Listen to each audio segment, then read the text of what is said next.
Hey guys what's up. सभी को बहुत बहुत नमस्कार।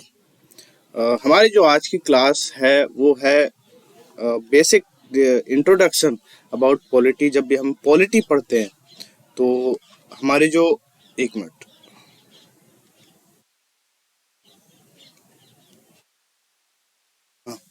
ओके, तो जब भी हम पॉलिटी पढ़ते हैं तो बहुत सारे कुछ ऐसे कीवर्ड्स हैं, कुछ जो वर्ड्स होते हैं उनका यदि हमको मीनिंग समझ में आता है तो हमको आगे की पॉलिटी बहुत अच्छे से समझ में आती है, राइट। यदि हम इनका मीनिंग नहीं समझ पाते हैं तो हमको बहुत सारी कठिनाई होती है। हम डाउट्स पूछते हैं अपने सीनियर से, हमारे टीचर से, और बहुत सारे टर्म्स को एक ही समझ लेते हैं, राइट, और बहुत सारी कंफ्यूजन रहती है। तो ये जो कीवर्ड्स है इनको समझना आपके लिए पॉलिटी स्टार्ट करना है। पॉलिटी वैसे तो हमारे जो लेक्चर सीरीज में फंडामेंटल राइट्स अभी चल रहे हैं, और जो हमारे अदर कोर्सेस हैं जिसमें अभी जुडिशरी जुडिशरी सिस्टम अभी चल रहा है, राइट। बट ये जो कॉन्सेप्ट है, ये जो कीज हैं, स्टेट है ना, नेशन, ये स्टेट, बहुत सारे लोग हैं स्टेट और नेशन को एक ही मानते हैं। ये समझते हैं कि ये एक ही है, पर ऐसा नहीं है ना। तो आज हम स्टेट की डेफिनेशन समझेंगे, नेशन की डेफिनेशन समझेंगे, कौन कौन लोग सिटीजन्स की कैटेगरी में आते हैं, कौन लोग एलियंस होते हैं। ये वो वाले एलियंस नहीं जो आप समझ रहे हैं, जो जादू मूवी में जो कोई मिल गया मूवी थी ना, उसमें जो एलियंस आते हैं वो ये एलियंस नहीं है। यहाँ पे इनका मतलब अभी कुछ और ही है। तो ठीक है, आपकी सोवरेनिटी है।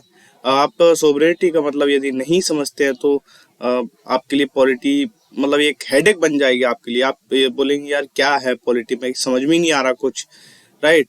और आपकी गवर्नमेंट, आप गवर्नमेंट हमारे लिए क्यों इम्पोर्टेंट है, क्यों जरूरी है, गवर्नमेंट किस लिए है, राइट। और व्हाट इज कॉन्स्टिट्यूशनलिज्म, ये बहुत ज्यादा इम्पोर्टेंट है, क्योंकि संविधानवाद क्या होता है, इसको यदि हम हिंदी में बोले तो संविधानवाद क्या होता है, क्या होता है संविधानवाद, राइट। हमको संविधान की क्या आवश्यकता है, क्या जरूरत है हमें संविधान की। तो ऐसी बहुत सारी बातें हैं जो हम इस लेक्चर सीरीज में कवर करने वाले हैं। तो चलिए स्टार्ट करते हैं हमारी जो। तो ये आपने टॉपिक तो देख ही लिए हैं, आपको भटकने की आवश्यकता नहीं है। यदि आपको ये टॉपिक्स समझना हो, देखना हो, तो आप इस वीडियो में अंत तक बने रहिए, otherwise you can leave from here, right. तो ये जो सीरीज है, जो ये वीडियो है, UPSC, MPPSC, UPPSC, RS Rajasthan का एग्जाम होता है, बहुत सारे लोगों के लिए ये फायदेमंद हो सकता है, फ्रूटफुल हो सकता है। एसएससी, सीजीएल के लिए, अदर एग्जामिनेशन के लिए भी लोग इसको देख सकते हैं, समझ सकते हैं, राइट। फिर हम आखिरी में डिस्कस करें कि जो प्रीलिम्स एग्जामिनेशन है उसमें कितने क्वेश्चन आते हैं, कौन कौन से हमको टॉपिक्स कवर करने चाहिए। चलिए स्टार्ट करते हैं। तो सबसे पहले ये देख लीजिए थोड़ा सा, दिस इज अबाउट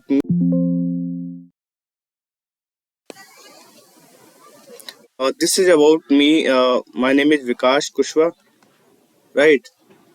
और मैं एजुकेटर हूँ एक इंस्टीट्यूशन में, वहाँ पे जिसका नाम नहीं ले सकता, ये एक क्राइटेरिया है, एक रूल्स है कि आप अपने पर्सनल जो यूट्यूब चैनल्स है उसमें आप किसी इंस्टीट्यूशन का नाम नहीं ले सकते। बट एक जगह मैं पढ़ा रहा हूँ, ऑनलाइन पढ़ाता हूँ, ऑफलाइन भी मैंने पढ़ाया हुआ है। इंडियन पॉलिटी आप मुझसे पढ़ सकते हैं, कॉन्स्टिट्यूशन में पढ़ाता हूँ, गवर्नेंस पढ़ाता हूँ। यूपीएससी सीएपीएफ का जो एग्जाम होता है जिससे असिस्टेंट कमांडेंट बनते हैं,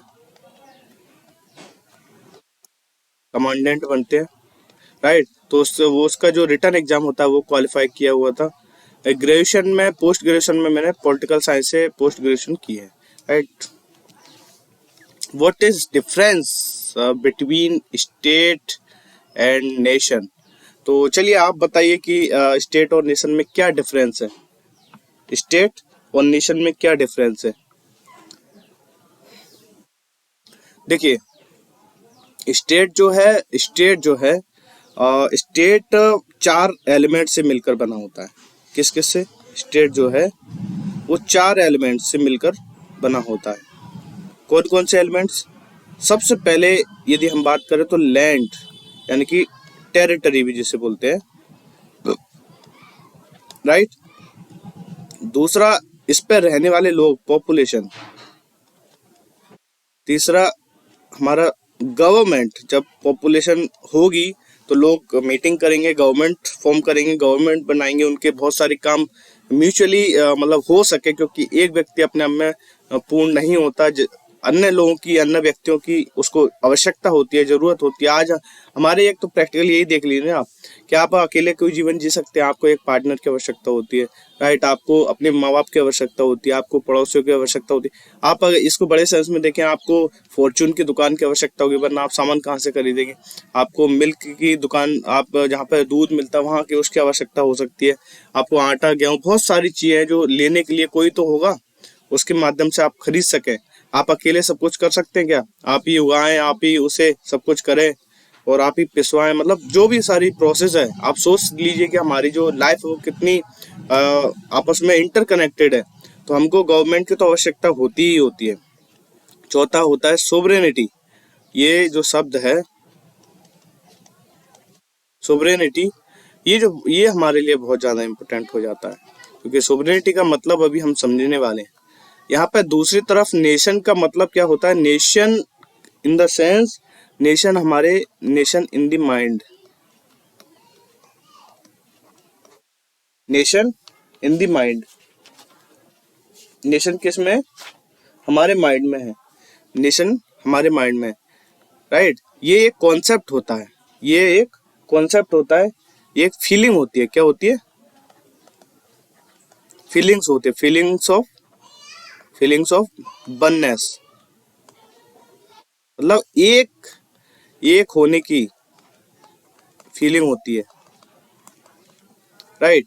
ये कॉन्सेप्ट क्या होता है? ये माइंड में पाया जाता है, माइंड में डेवलप होता है ना। ये कॉन्सेप्ट क्या है? माइंड में डेवलप होता है। फीलिंग ऑफ टुगेदरनेस भी बोल सकते हैं हम इसे, फीलिंग ऑफ टुगेदरनेस, कि हम पूरे भारतवासी जो है वो एक व्यक्ति हैं, हम एक हैं, एक भारत माँ की संतान है ना।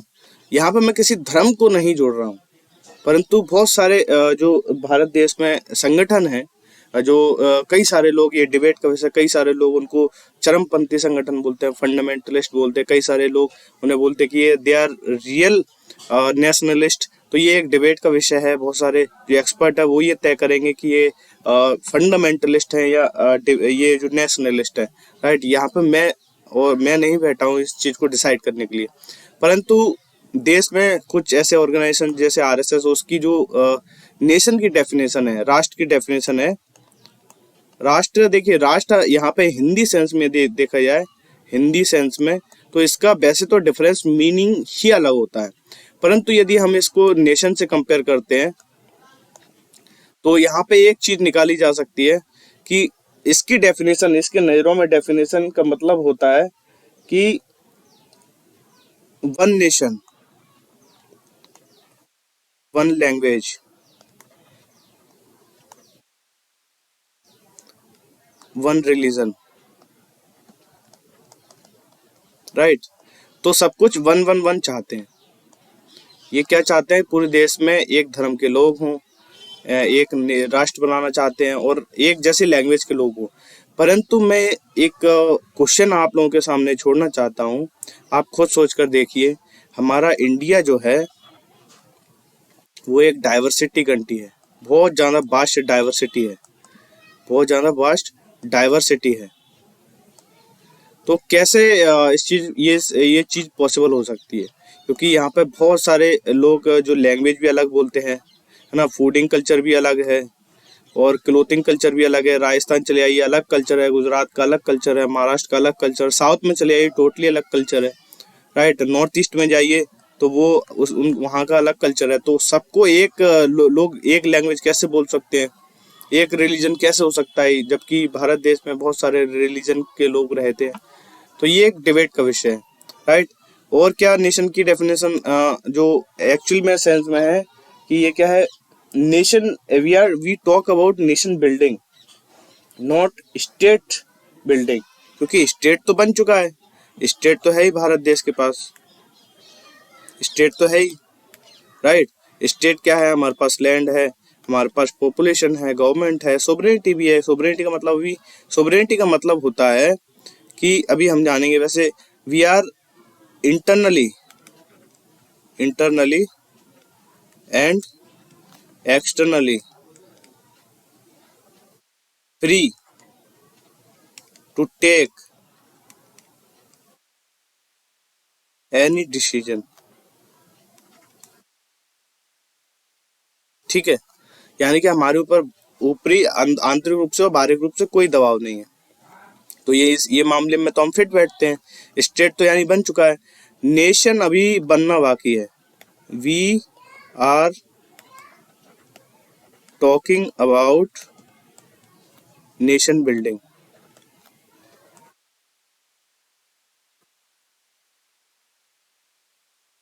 Right, we are talking about nation building. तो ये एक प्रोसेस है जो कि धीरे धीरे डेवलप होती है लोगों के माइंड में। ठीक है, एक होने की भावना, भारत होने की भावना, है ना। अभी हम समझते हैं कि सिटीजन्स कौन कौन लोग माने जा सकते हैं। देखिए, आप भारत में रह रहे हैं, आपके माता पिता ने यहाँ जन्म लिया है, तो जाहिर सी बात है कि आप यहाँ के सिटीजन होंगे। राइट, है ना। तो जो लोग सिटीजन तो आप समझते हैं, बहुत अच्छे समझते हैं, परंतु जो लोग, देखिए एलियंस भी क्या है कि दो प्रकार के एलियंस होते हैं। एक तो फ्रेंडली एलियंस और एक enemy aliens. Right, enemy aliens. तो ये किसके आएंगे? पाकिस्तान के, है ना। अभी हम पाकिस्तान को ले रहे हैं उदाहरण के तौर पे। तो फ्रेंडली एलियन जितने भी फ्रेंडली हमारे जो कंट्रीज हैं, फ्रेंड जो हमारे जो भारत देश के जो दोस्त कंट्रीज हैं, मित्र कंट्रीज हैं, उनको उनके वहाँ के जो नागरिक भारत देश में किसी कारणवश बिजनेस के लिए, स्टडीज के लिए, मेडिकल फैसिलिटीज के लिए रहते हैं बहुत लंबे समय तक या कुछ अल्प समय तक भी रहते हैं, तो उनको हम एलियंस बोलते हैं। और सिटीजन से हम कंपेयर क्यों कर रहे हैं? क्योंकि भारत देश में उनको भी कुछ अधिकार मिले हुए हैं जो कि मौलिक हैं, फंडामेंटल राइट्स उनको भी मिले हुए हैं। देखिए, सिटीजन्स को तो सारे अधिकार मिलेंगे, ठीक है, ऑल आर्टिकल 12 से लेकर 35 तक सारे फंडामेंटल राइट्स तो हैं ही, और अदर कॉन्स्टिट्यूशनल राइट्स भी हैं। परंतु एलियंस को आर्टिकल 15, 16, 19, 29, 30, 226, ये यहाँ पे आप लिख लीजिए, राइट टू वोट। ठीक है, तो 15, 16, 19, 29, 30 इनको छोड़ करके ये स्पेशल राइट्स होते हैं, ये केवल इन्हीं को मिलते हैं, सिटीजन्स को मिलते हैं, भारतीय नागरिक को मिलते हैं। ये इनको नहीं मिलते, एलियंस को नहीं मिलते। इनको छोड़ करके ये सारे राइट, जैसे 14 हो गया, है ना, 17, 18, है ना, 20, 21 तो बहुत ज्यादा इंपॉर्टेंट है, राइट टू लाइफ। तो ये सारे अधिकार उनको ही मिलते हैं, इसलिए हम यहाँ पे ये चीजें देखते हैं। यहाँ पे गवर्नमेंट एंड सोवरेनिटी का मतलब क्या होता है कि गवर्नमेंट सोवरेनिटी का मतलब मैंने आपको समझाया, अनडिस्प्यूटेड लीगल अथॉरिटी, अनडिस्प्यूटेड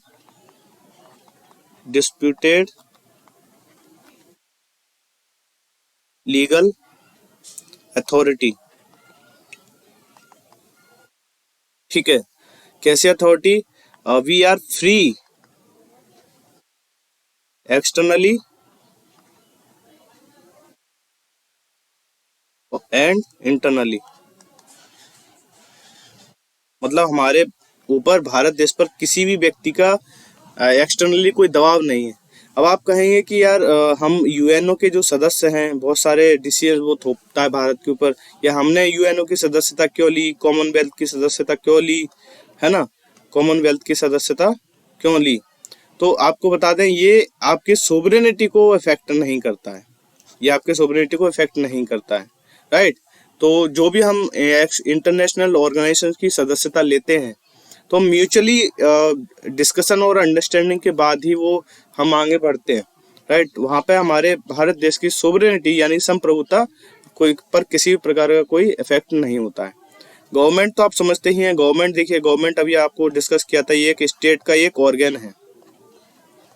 और गवर्नमेंट हमारे लिए बहुत ज़रूरी है, क्योंकि हम अपने आप में कोई पूर्ण नहीं होते हैं।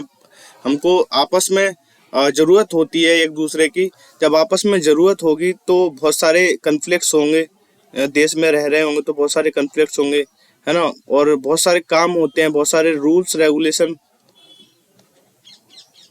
रेगुलेशन बनाए जाते हैं लॉ एंड ऑर्डर को देख रेख करने के लिए, है ना। आपके अधिकारों की, राइट्सों की देख रेख करने के लिए, है ना। आपकी शांति, लिबर्टी की देख रेख करने के लिए। तो बहुत सारी चीज़ों के लिए हमको गवर्नमेंट की आवश्यकता होती है।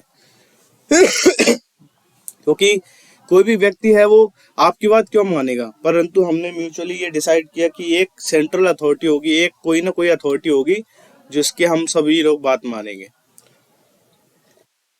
और गवर्नमेंट में भी हमारा लेजिस्लेचर है, ठीक है, एग्जीक्यूटिव है।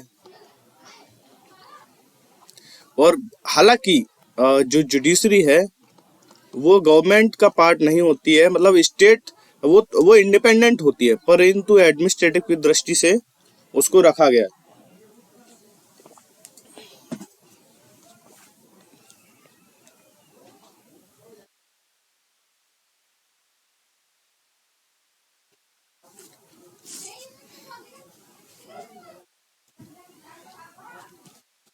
What is constitutionalism?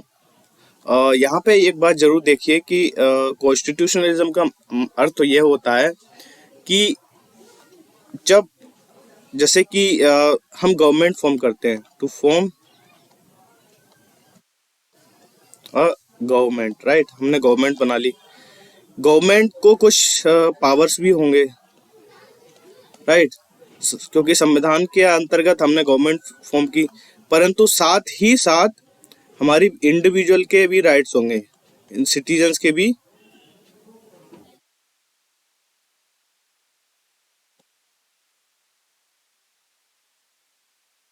सिटीजन्स के भी राइट्स होंगे। क्या होंगे?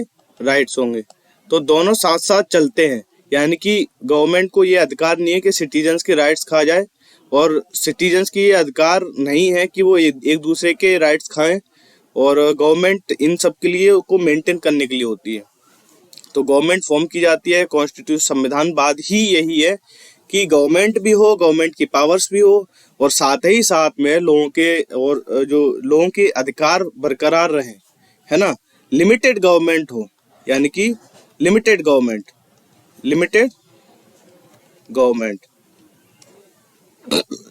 ये लक्ष्य है संविधानवाद का कि लिमिटेड गवर्नमेंट हो।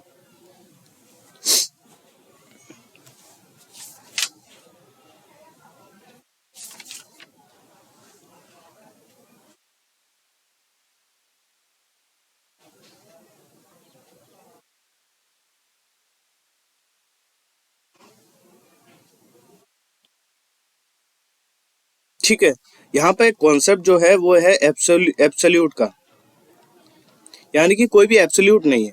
राइट्स भी आपके एब्सोल्यूट नहीं है, दे आर ऑल्सो क्वालिफाइड, ठीक है। और आपकी जो गवर्नमेंट्स की पावर है वो भी एब्सोल्यूट नहीं है, ठीक है, वो भी कंडीशनल है।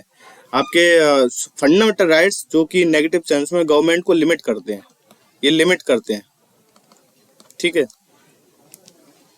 Why do we need constitution? हम जानते हैं कि भारत देश में देखो वास्ट डाइवर्सिटी है, ठीक है, विभिन्न विभिन्न प्रकार के लोग रह रहे हैं, है ना। डाइवर्सिटी आप समझते ही हैं।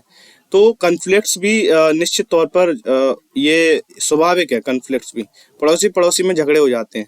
तो उनको सॉल्व करने के लिए, है ना, और लोगों के अधिकार, क्योंकि बिना अधिकार के किसी का भी four round development, all round development, four round development, all round development नहीं हो सकता, राइट, डेवलपमेंट नहीं हो सकता।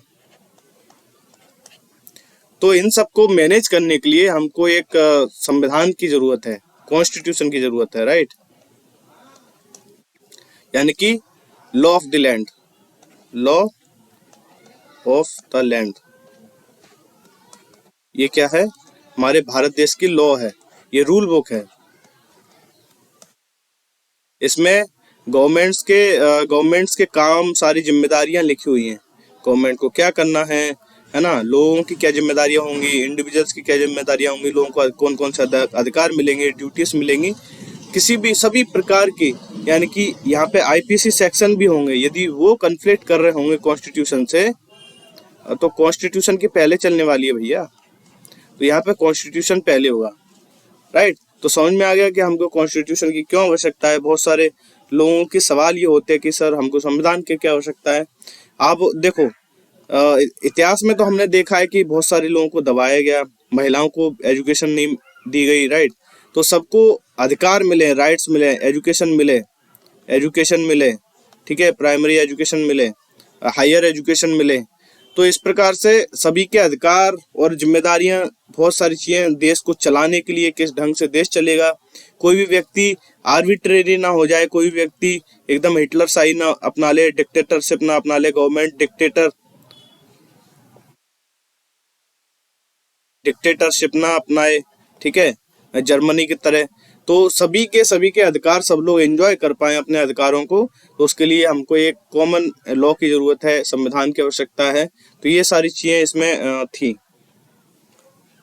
अभी हम डिस्कस करते थे कि हर साल यूपीएससी में 15 से 17 के बीच में, 14, 15, 17, 13, 14, 15, 17 इस प्रकार से क्वेश्चंस पूछे जाते हैं, हर साल पूछे जाते हैं, राइट। तो पॉलिटी से आपको यदि सही करना है तो आप एक अप्रोच रखिए कि एक तो उनके कॉन्सेप्ट पर आप फोकस कीजिए, ठीक है, कॉन्सेप्ट पर फोकस कीजिए और वो क्या कह रहा है। जैसे बहुत सारी चीज़ों के, बहुत सारे राइट्स के, जो फंडामेंटल राइट्स के एक्सेप्शंस होते हैं, उनको आप रिवीजन कीजिए। और दूसरा, आपके जैसे आपके डीपीएसपीस हैं, वो आप देखिए। आपके आपके जो पार्लियामेंट है, पार्लियामेंट की प्रोसेस है, बहुत सारी चीज़ें वो आपको देखना है। तो आपको यूपीएससी की अगर अप्रोच समझा जाए तो वहाँ पे आपको एग्जैक्टली आर्टिकल्स को नहीं रटना है, ठीक है, आर्टिकल्स को नहीं रटना है, आपको समझना है। आपको आर्टिकल्स याद रखने हैं पर आपको समझना ज़्यादा है, ठीक है। तो ये था आज की लेक्चर सीरीज, मतलब आपके बेसिक चीज़ें। ये है मेरा एजुकेशनल चैनल जो कि फ्री ऑफ कॉस्ट है, टोटली फ्री ऑफ कॉस्ट है, जीएस एंड फन के नाम से। आप इसको सब्सक्राइब कर सकते हैं। प्लीज़ लाइक कीजिए एंड शेयर कीजिए और इस चैनल को आगे बढ़ाइए।